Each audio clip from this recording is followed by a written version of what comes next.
Good morning. Thanks to everyone for joining us this morning.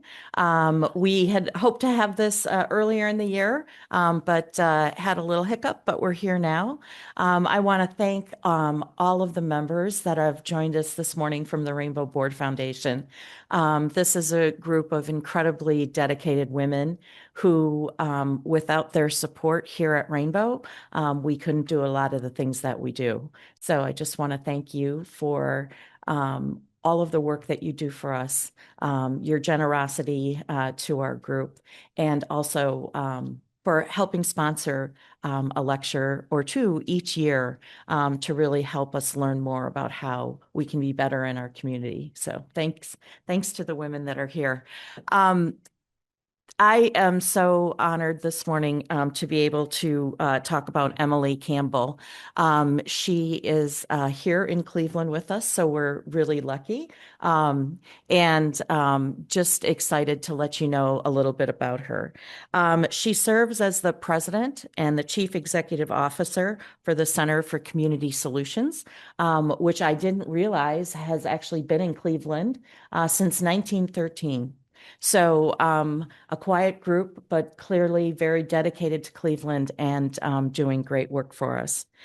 It's a nonpartisan, nonprofit policy and research think tank focused on health, social, and economic conditions.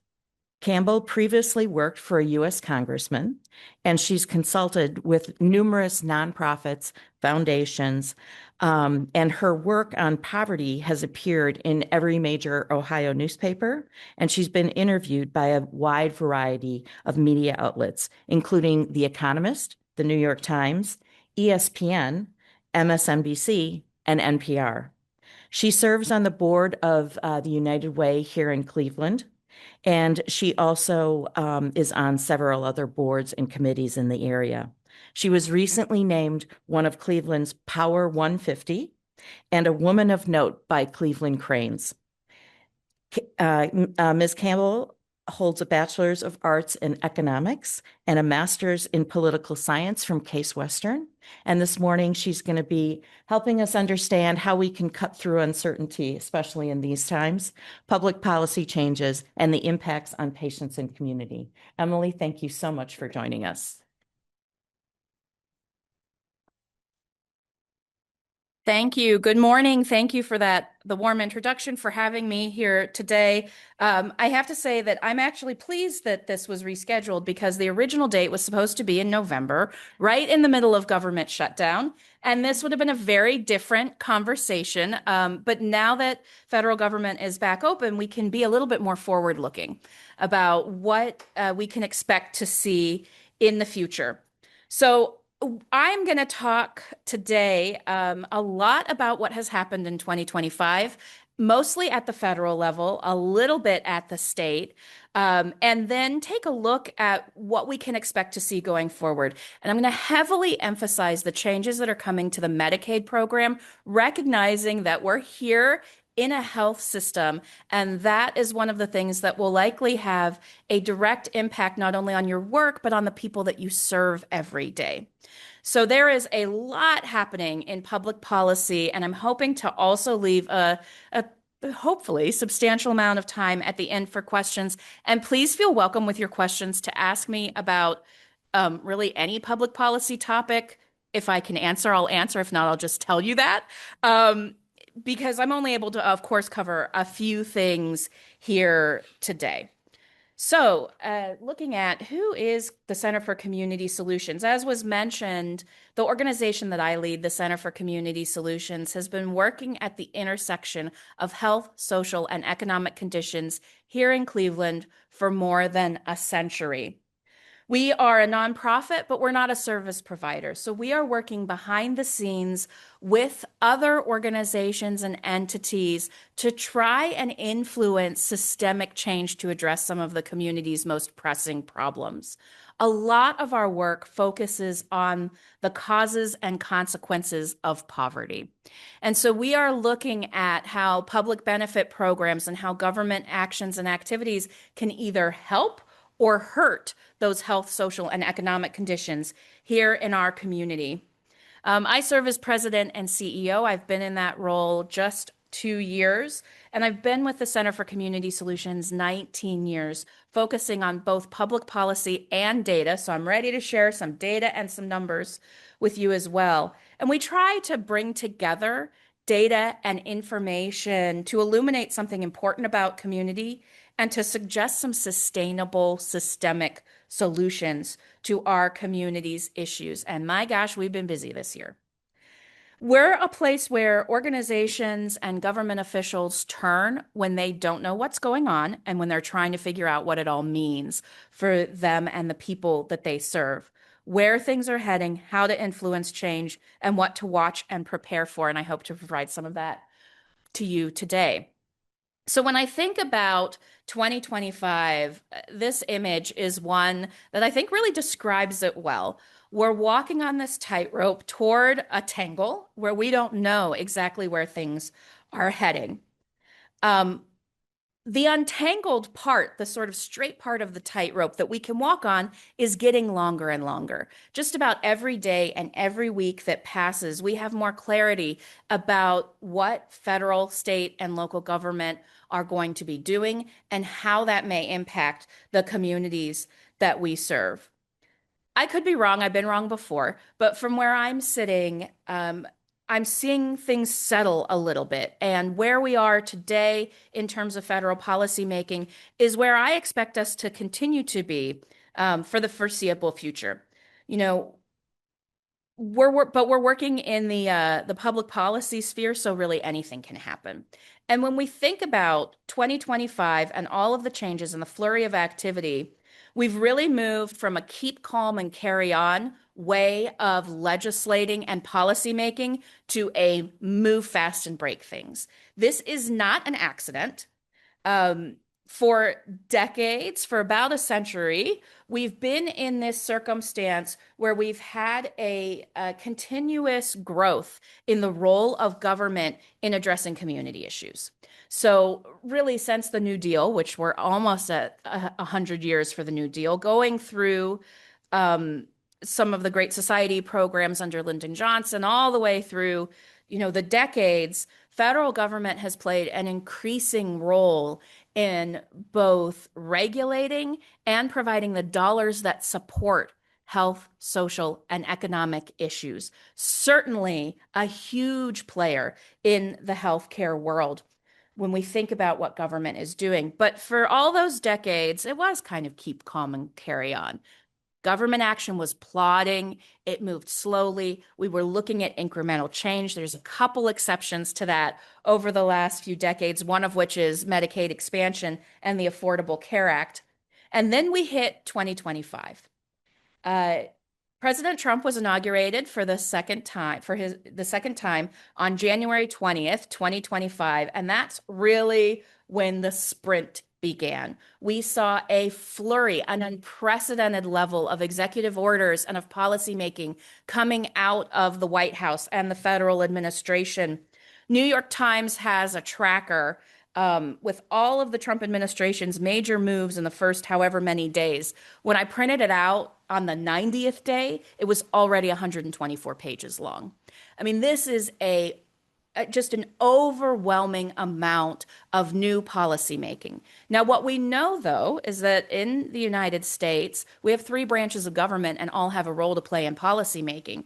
So we've seen that executive orders have been paused or overturned by the courts. We have seen Congress stepping in to define and redefine different policy issues. But trying to untangle these things and pay attention to what's happening has become almost overwhelming for organizations. Now, move fast and break things. This is a picture of a poster that was found on the wall of every Facebook office around the world. And what it emphasizes is speed and a willingness to experiment and iterate, even if it means making mistakes. This was new in policymaking. We didn't like to think about. We wanted to be slow, make sure that we thought about some of the unintended consequences, not just sort of, take a weed whacker to everything and then build back, replant what we need to replant when we see what's really important. And so in those early days, in the first half of 2025, one of the things we saw were, for example, is firing all of the nuclear scientists thinking that they're working on clean energy, then hiring them back when we realize, oh no, many of them are actually working on weapons, and other things. That wasn't a failure or a mistake. That's exactly how this kind of let's break it all down and then build back what we need is meant to work. So it's a really different approach to policy making. And when we think about impacts on community and on nonprofit organizations, oh, the slide's a little off. That's okay. What we see is ripple effects, but it's not just like one drop or a drop over here and a drop over there. It's like a rainstorm coming all at once. Each of those droplets have a ripple effect, as you see in this image, and each of them have impacts radiating out from them. It's all happening all at once. We're all getting wet. There isn't an area of nonprofit organization, of government, of service provider, of education, whatever you name it, that hasn't been impacted by some of the policy changes. Our friends in Cuyahoga County government say that they're facing a perfect storm. They're seeing increasing need, partly due to the federal layoffs, other layoffs that are required as funding for programs gets reduced. Meanwhile, they will have far fewer resources to devote because, again, of the federal cuts that are happening, state cuts that are happening, and some of the constriction. And so the county budget, which I think was just passed last night, is not a reflection of need. It's a reflection of the resources that are available. And there's going to be primary impacts, secondary impacts, and tertiary impacts, depending on where we all sit. No level of government and no organization will be unfazed by this. And part of the reason is that, as I mentioned, federal resources underpin so much of the services that are provided in our communities. This work was put together a year or two ago by some of my colleagues at the Center for Community Solutions. And what we found is that out of the $4 billion that is invested every year in health and social services in Ohio, 62 cents of every dollar originate at the federal level. The greater Cleveland area has a very robust philanthropic community that is one of actually the largest in the country and would be the envy of any other large city. We're the home of the very first community foundation, the Cleveland Foundation, one of the top 10 in the country in terms of assets. But you'll notice that philanthropy is just 9%. 9 cents of every dollar invested is philanthropy. And part of the conversation that's happening is that if that federal slice gets smaller, we can't make up the difference. So the whole pie is going to have to shrink. The map shows you Health and Human Services total funding, so the whole pie, by county per capita. So the amount for every person in Ohio. One example of the incredible impact that federal dollars have on our system. During the government shutdown last month, SNAP benefits, Supplemental Nutrition Assistance Program, formerly called food stamps, was paused. It lapsed. People didn't receive their SNAP benefits. Philanthropy and local government stepped in to provide large gifts to the Greater Cleveland Food Bank and others to try and meet the need. It got to the level of hundreds of thousands of dollars.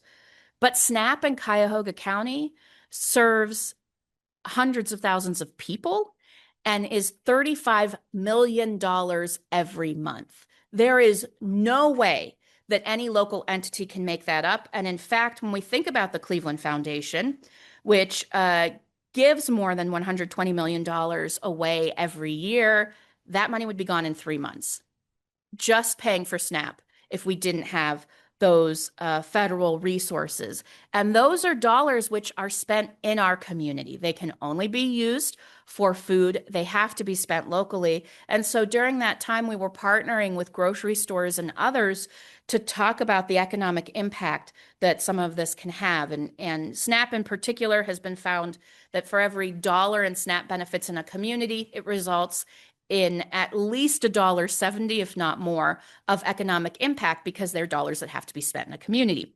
Healthcare, same way.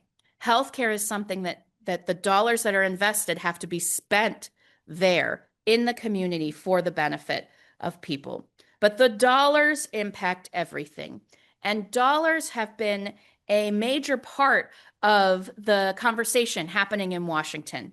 So I want to talk a little bit about the One Big Beautiful Bill Act and the impacts that had and is having, because that's really the phase that we're in now in public policy.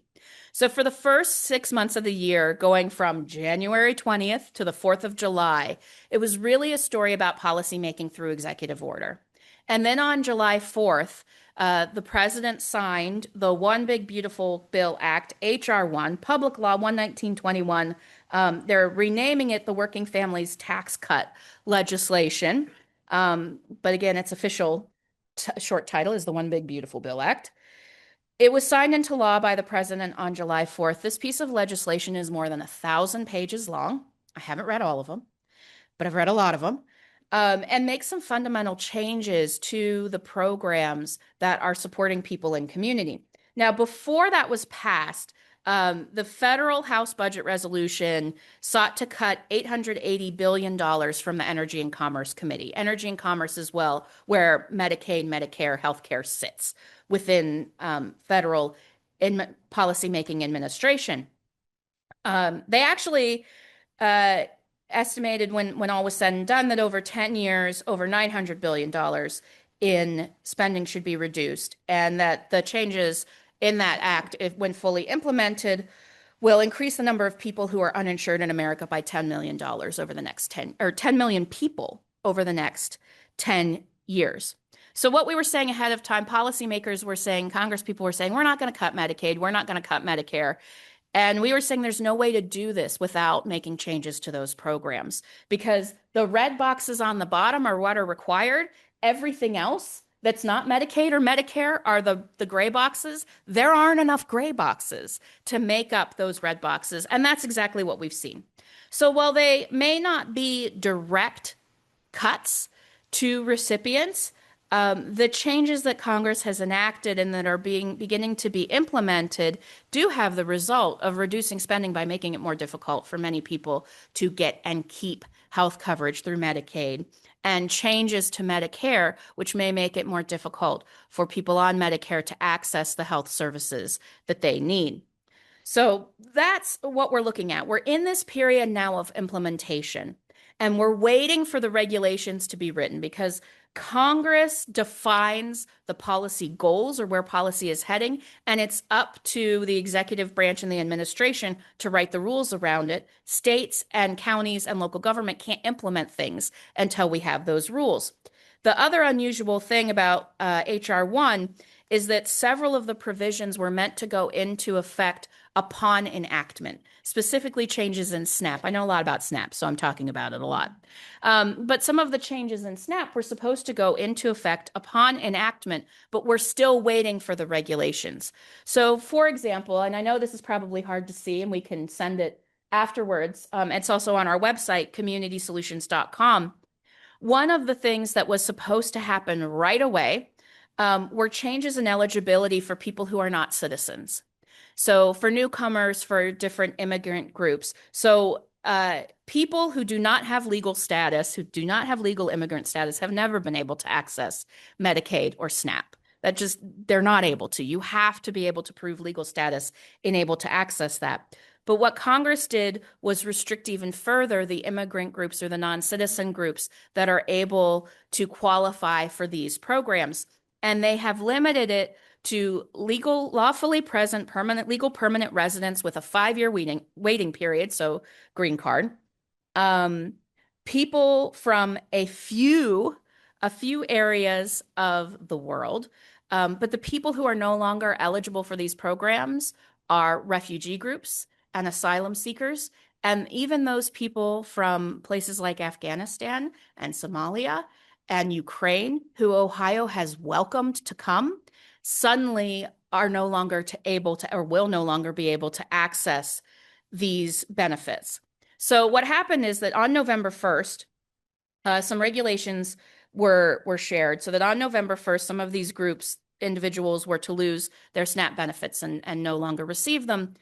Notices were sent out from the state of Ohio, but they did it wrong when they processed, so that many people who should still be able to access those benefits were told that they would no longer be able to and were cut off. And so Cuyahoga County very quickly worked with local partners to identify people, for example, children who are citizens that have parents that are refugees. The children were also removed from SNAP. Even though they're citizens, they still qualify.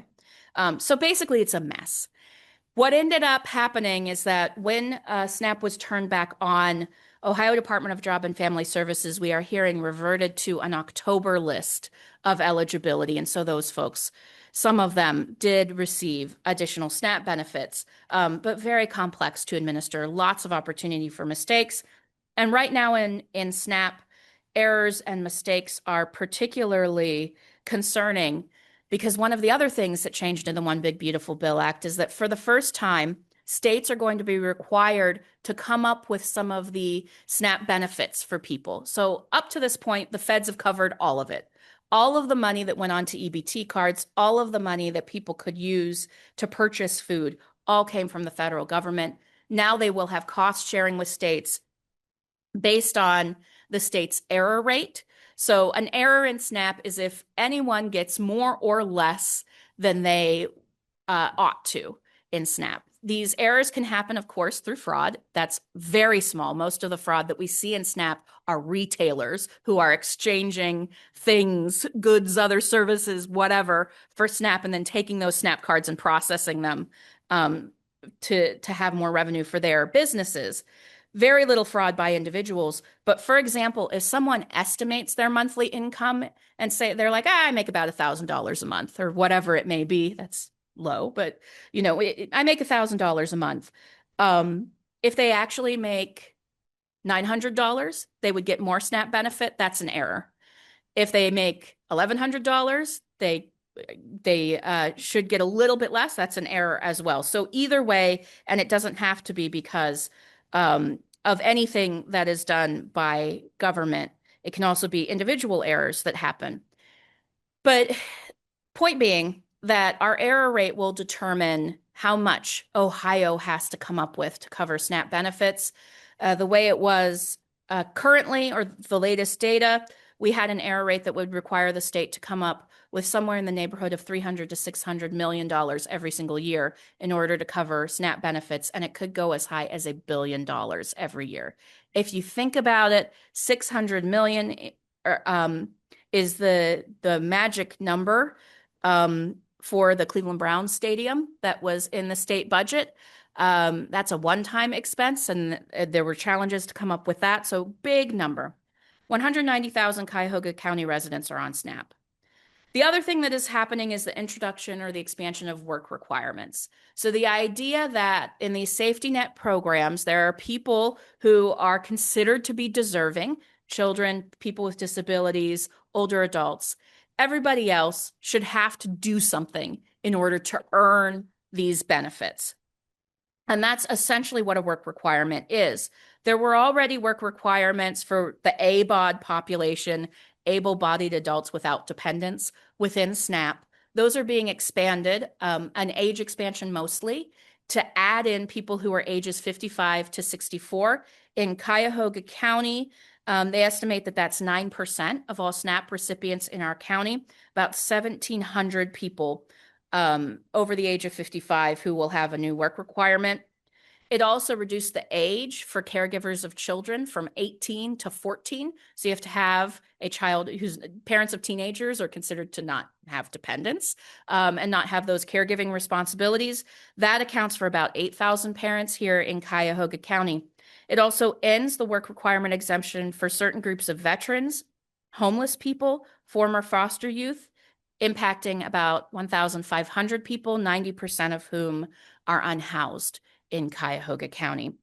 And so, we're having these changes to make it more difficult for people to get and stay on SNAP. We also have the introduction of work requirements in Medicaid for the first time ever. So even if you are not employed and are low income, very low income, or no income, you're going to have to participate in a work activity or have another exemption in order to keep your coverage. So here's a couple of additional select impacts from HR 1 on healthcare and on Medicaid. really targeting Medicaid expansion, which I'll talk about more in a moment. As I mentioned, the introduction of those work requirements, eligibility redetermination every 6 months instead of every year. This is, every 6 months having to prove that you continue to qualify. Retroactive coverage is limited to 1 month for Medicaid expansion and 2 months for traditional Medicaid. Right now, the moment that a person applies for Medicaid, they can be covered up to for health services they received up to 3 months before their application, as they're sort of waiting to have those applications be approved. That's being cut to 1 month for expansion and 2 months for traditional Medicaid. And also over the next couple of years, introducing co-payments for people on Medicaid of up to $35 per service for people who are above 100% of the federal poverty level. There have not been co-payments in Medicaid because it's for the lowest income Ohioans. There are other financing caps. No Medicaid spending can go to nonprofit clinicians primarily engaged in family planning if abortions are provided. This is basically targeted toward Planned Parenthood. So that no Medicaid spending can go to those agencies for any service. Abortions already weren't covered by Medicaid.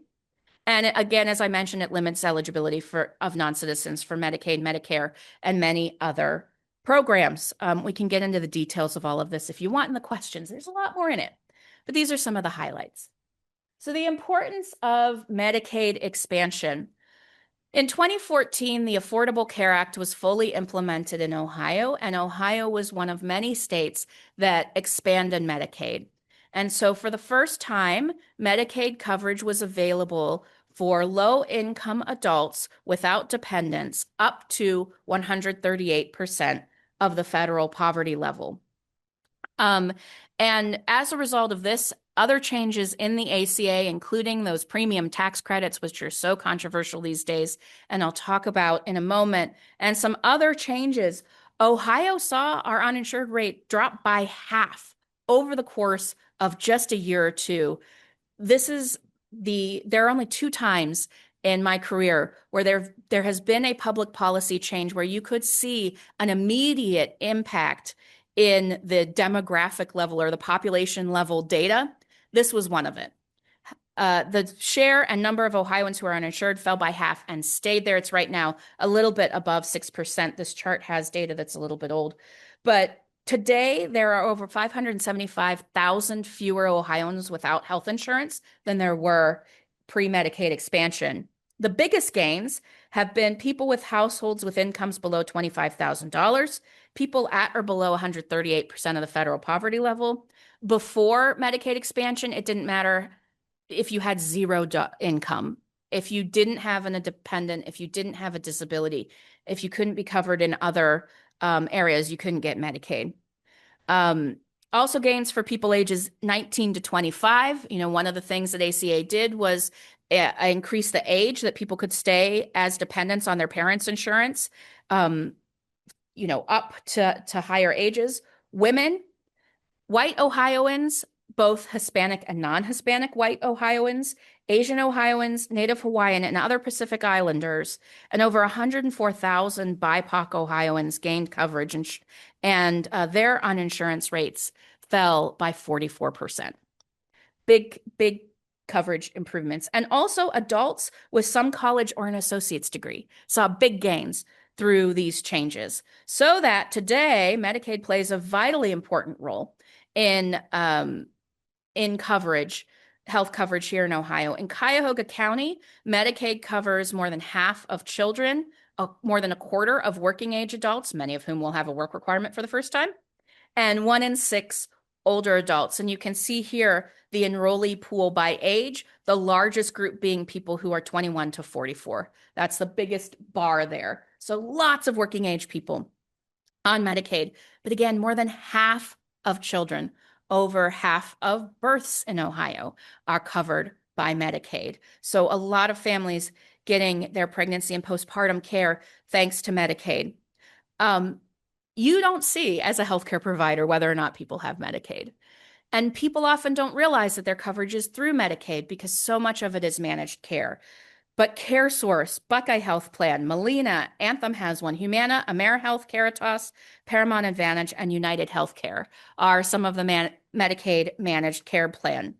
These patients look just like everybody else.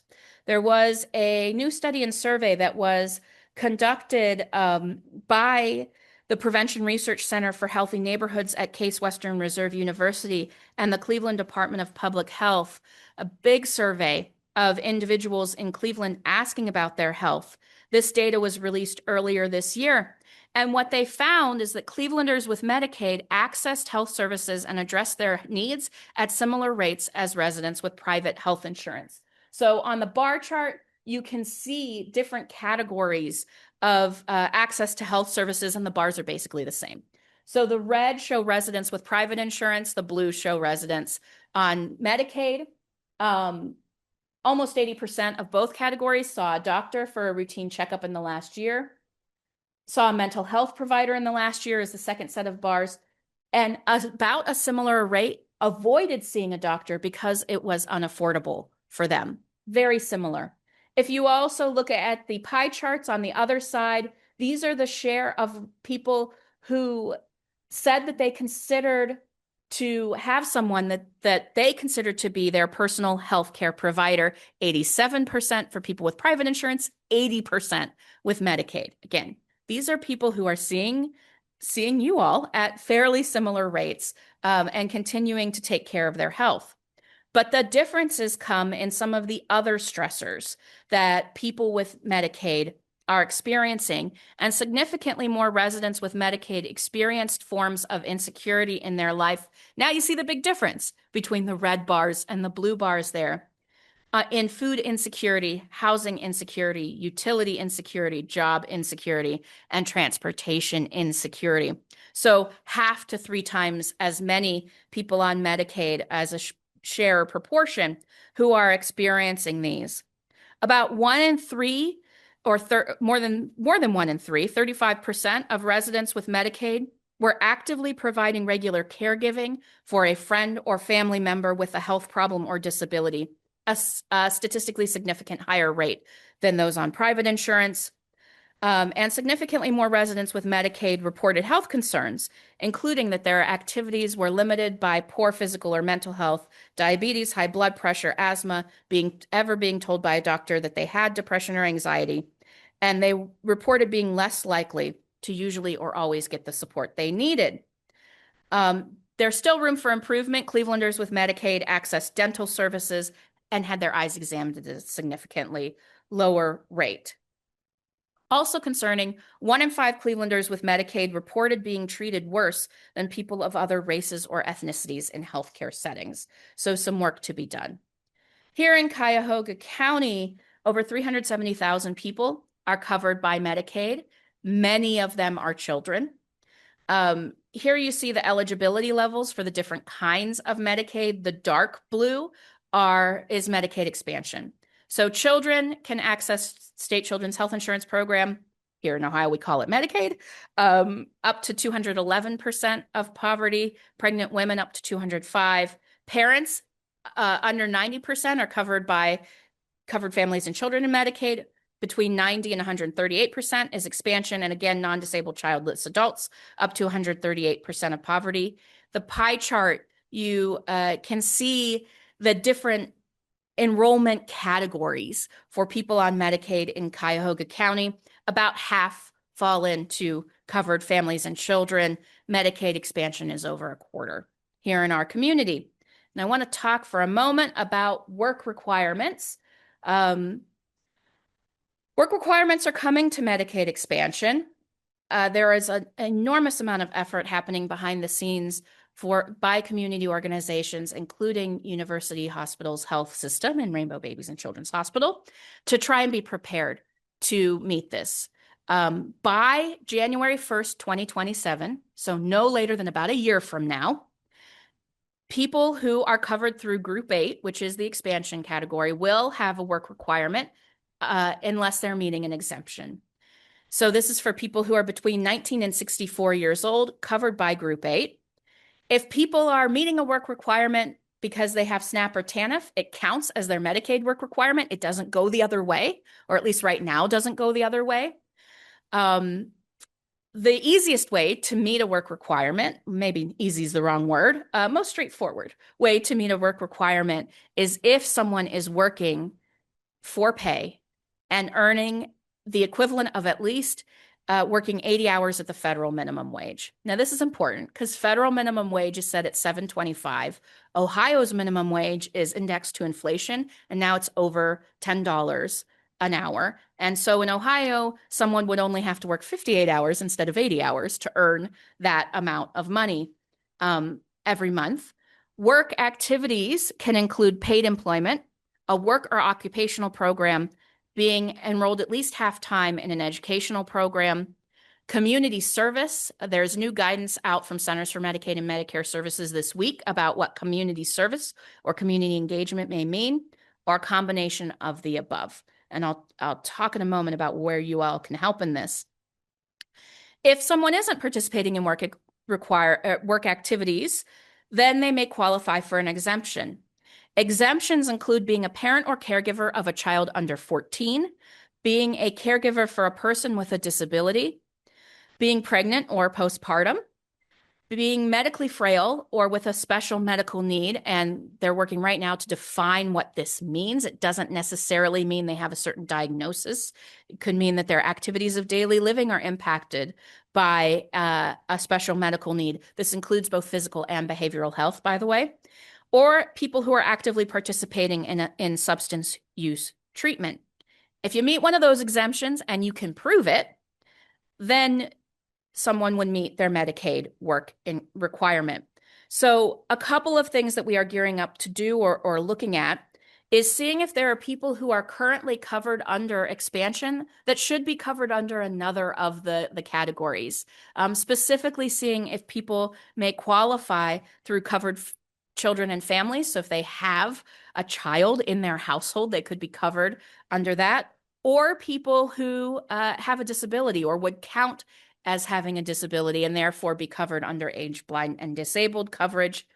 There has been a financial incentive for states to have people covered by Medicaid expansion because the feds pay 90% of the cost of that, whereas the feds pay 65% of the cost of regular Medicaid. So looking into that and encouraging people who have serious and persistent mental illness who may have a disability to go through the process of being certified to be able to receive Medicaid through some of these other avenues.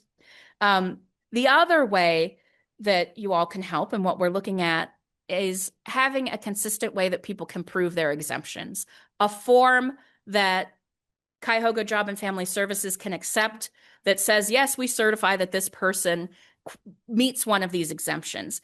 It may be a sign-off for hours of volunteer work. It may be a sign-off that they are a parent or caregiver of a person with a disability. This is something we're starting to hear in the community, that health providers are not willing to certify that, or to say, it's not really certifying, but to acknowledge that this is the caregiver because the caregiver is not their patient.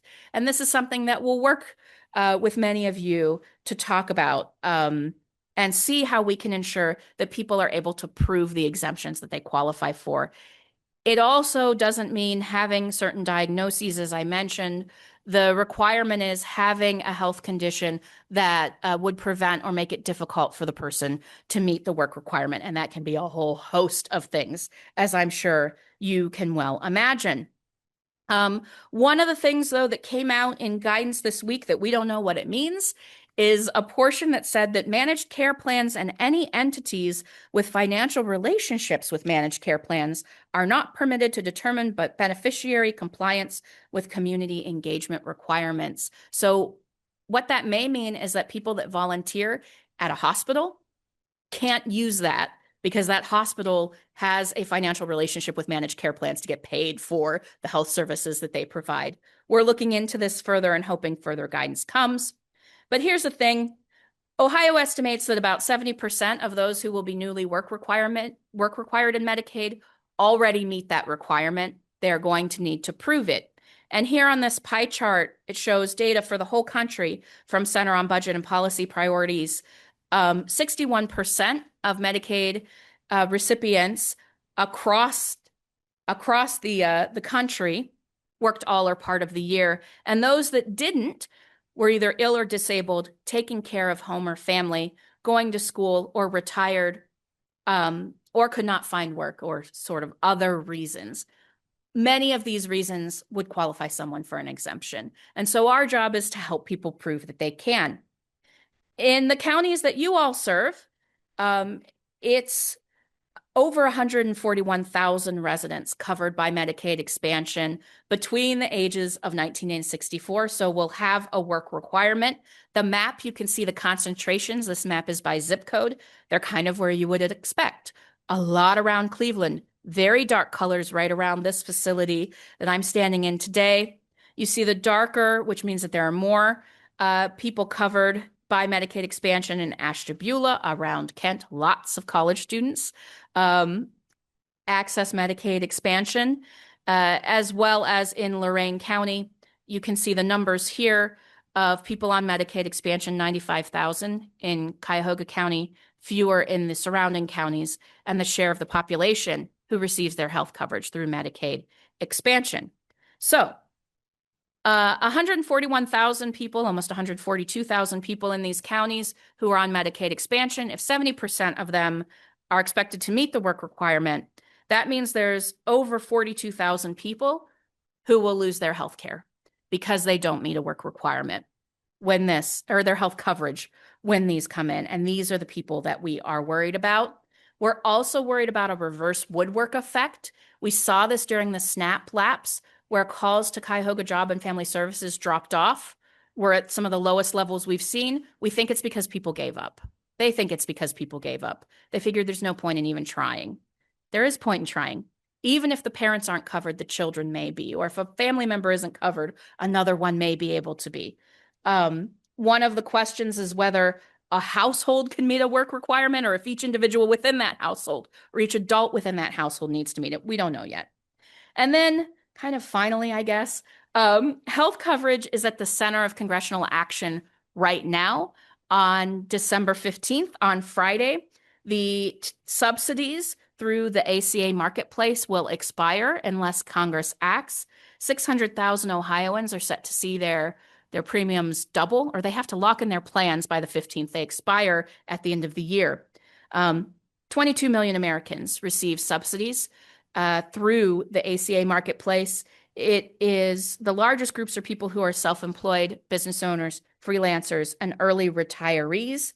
Right now, households out-of-pocket costs for health insurance in the marketplace are capped at about 9% of income for most people. There's a lot of discussion about how to do this. This was what Democrats in the Senate were holding out for during the government shutdown. They wanted a vote on the Senate floor on these issues. Negotiations are currently underway. Ohio Senator John Husted was promoting his solution to continue the subsidies but cap them so that they would stay at the same dollar amount going forward, regardless of whether inflation happens or health insurance premiums rise. But I don't know where it's going to land. But there will be a vote on it coming up in the next couple of days, and we'll see what happens. What I will say is there is more uncertainty on the horizon. So the state budget was passed on June 30th, went into effect July 1st.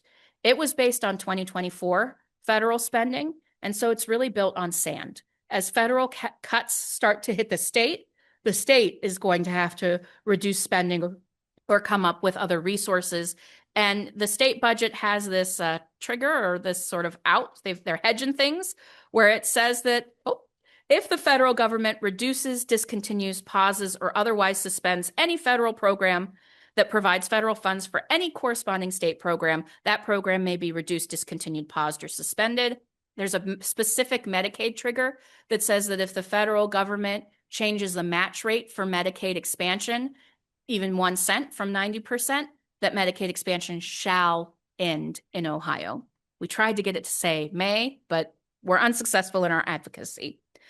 Likewise, the county budget is built on the state budget, which was built on 2024 we don't know what's going to happen. So we expect there to be additional corrections, reductions in spending at all level of government, and more policy that we see coming out. But what we know is that we are in an environment that is not friendly to providing services and benefits for people who are struggling with health, social, and economic conditions. We don't expect that to change. And so we're really in a defensive position at Community Solutions, trying to figure out how can we exempt as many people as possible who qualify for exemptions so that they can keep their health coverage? How can we work with state and federal partners to write these regulations in a way that they reduce red tape and are easier to meet? So much more to come. Thank you for your time. To claim credit for today's lecture, please use code 77616, and I'm happy to answer questions. Thank you.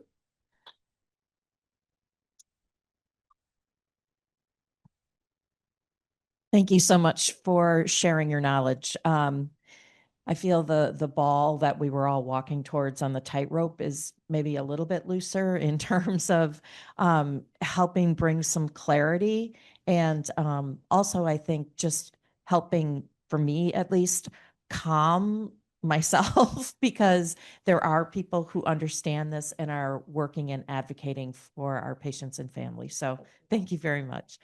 Do we have any questions for Ms. Campbell? We'll start. There you go. Know how I feel about tradition. Thanks for the talk. You brought up the point about how healthcare providers can help with the certification that somebody's meeting an exemption.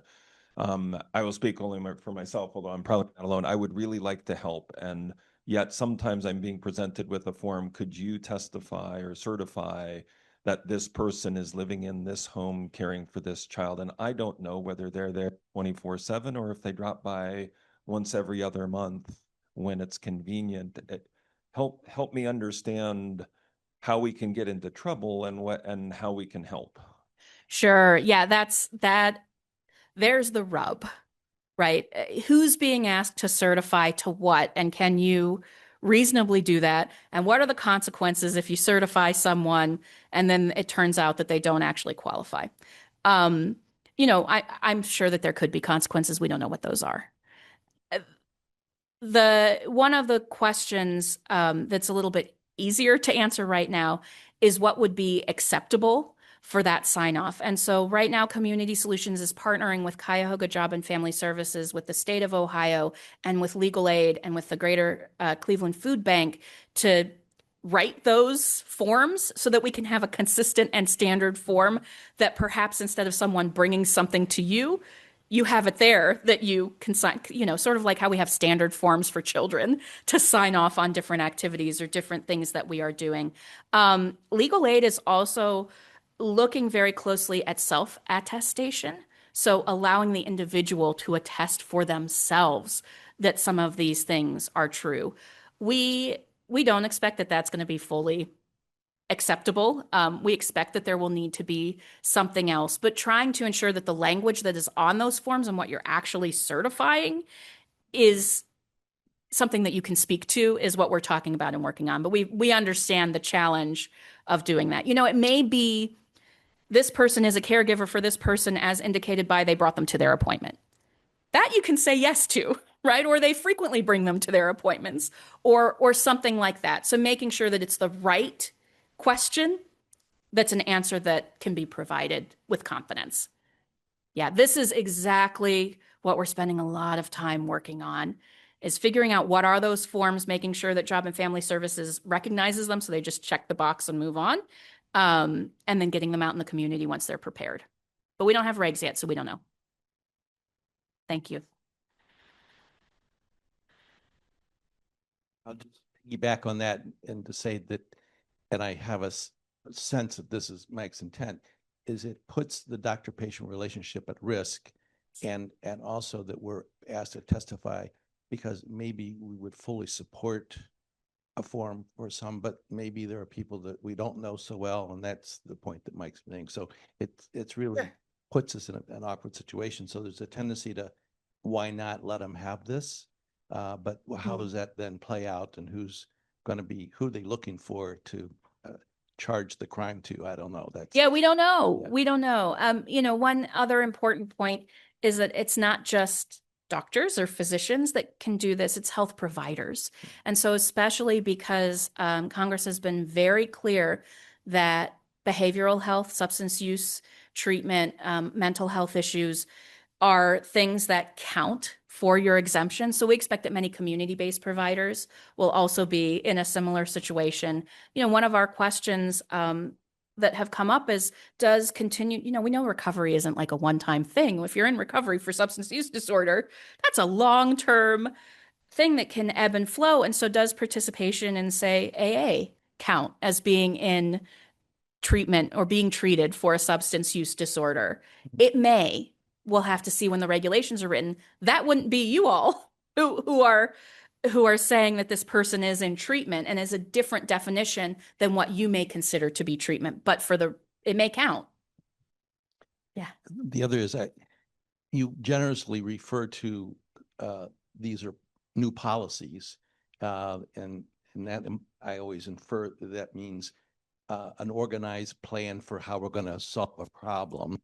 And so that it's one thing to say we're going to go fast and break things, and there is some argument for saying that's a good idea because we're on this track like a train, Yeah. and we need to move, but you just can't move over 5 feet. It takes a whole new train set of tracks to get it a different way.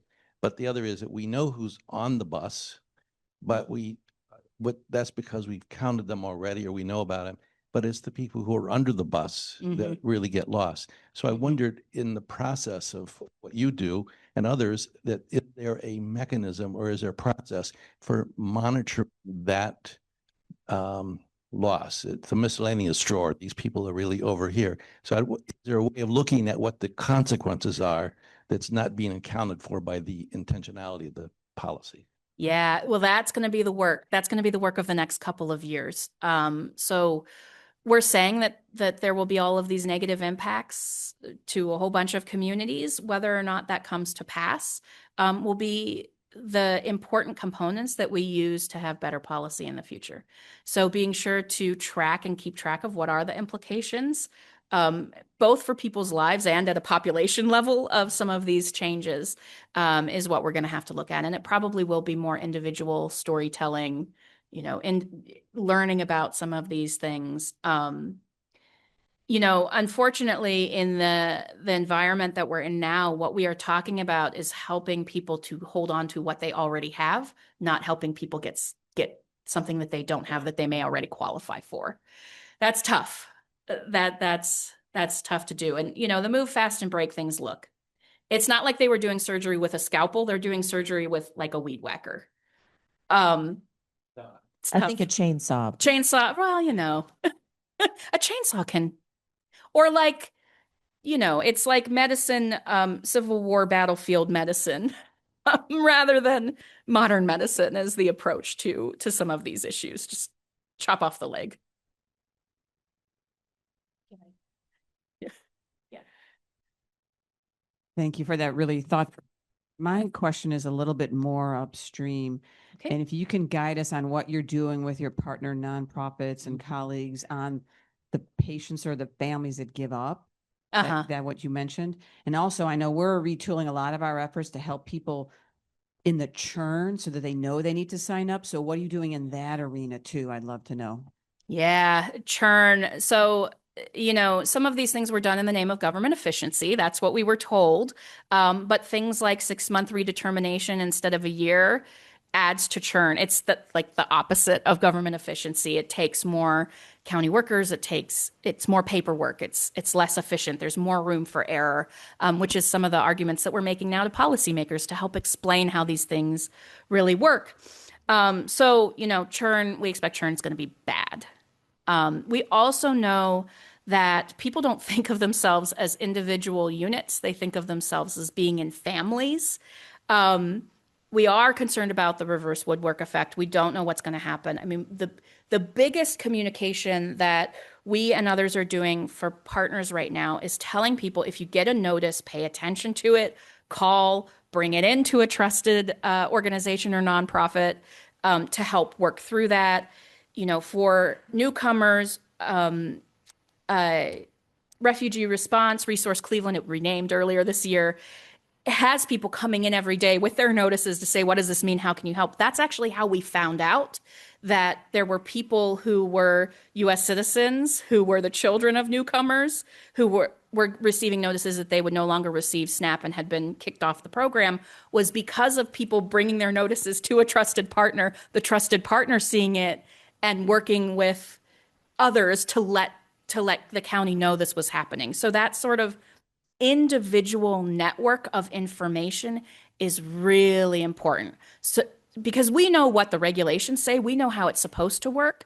We don't know how it's working for people or not working on the ground. And so Cuyahoga County has launched both a hunger response team and a health coverage response team to think about these very issues. A big table, I mean, University Hospitals is at the table, to think about what role do each of us have to play as we try and help our community during this uncertain time.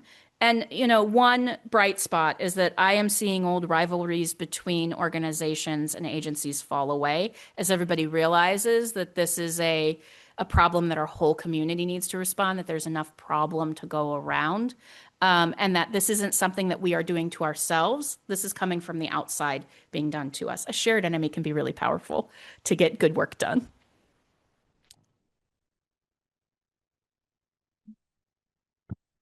And if you could just briefly address, in the news, there's a lot of conversation about the subsidies that were in the original ACA and then the COVID era subsidies and the impact of one or both of those going away. Yeah, no, I can't say it briefly. You But have I will 5 minutes. try. We have just a few minutes.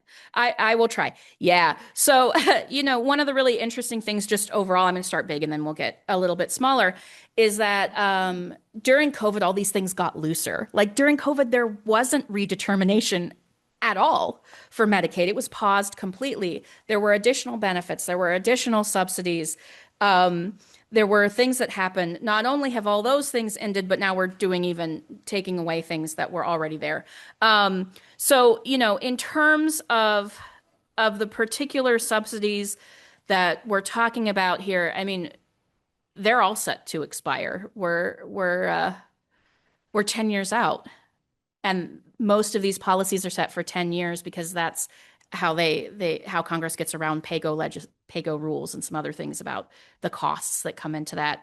The expectation with some policies is that, by the time we get there, we will extend them. That doesn't always happen, and especially in a fraught political environment. Yeah, so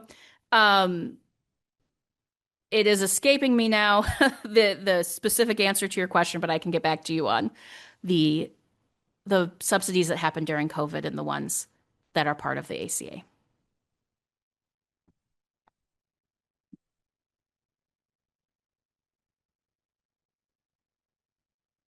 Thank you. You invited questions about things off Yeah. topic, and I'm going to indulge you. One of the things that's impacted children negatively in the Cleveland area for decades, with a history of failed policy decisions, is the issue of lead exposure and toxicity. And I was wondering if your organization had any policies or advice to the city or county on how to handle that issue. Yeah, I almost guessed that you were going to say lead. Yes, a very serious issue here in Cleveland and Cuyahoga County, as you all well know. The Center for Community Solutions was supportive of the work of the Greater Cleveland Lead Coalition, United Way, Legal Aid, the City of Cleveland. We're seeing some progress. It's not fast enough. And we were also supportive of the substantial investment of one-time dollars that came through ARPA that City of Cleveland and Cuyahoga County made to address these issues. When we think about the issue of lead, our housing stock is old. There's a lot of lead paint in the places where children are living. Some of the way that this was seen to be a crisis for our community was when some research was done by individuals at Case Western, looking at elevated blood lead levels and kindergarten readiness scores and seeing the very close correlation between those things. And that's really how, in this community, the rallying cry started to happen that we need to do something about this and do it now. There has been substantial progress in some of the landlord-tenant things that have happened. It's not fast enough in the certification of places where children are living as being lead safe. Lead free is a lot harder. We're waiting to see the data if it is making an improvement, a tangible improvement in our community. We also know that during the pandemic, fewer children were tested for elevated blood lead levels. And so there's an issue of making sure that kids get the screenings that they need. But yeah, we work on this issue. We're not leaders in it, but certainly supportive of it and aware of what is happening. And a lot of our partners are very actively engaged. That's related. It's not out of left field. All right. Well, we are just at 9 o'clock. And for those of you who can, please join us in the community room to extend the conversation with our guest and to meet some of our Rainbow Board members. Thank you. Thank you.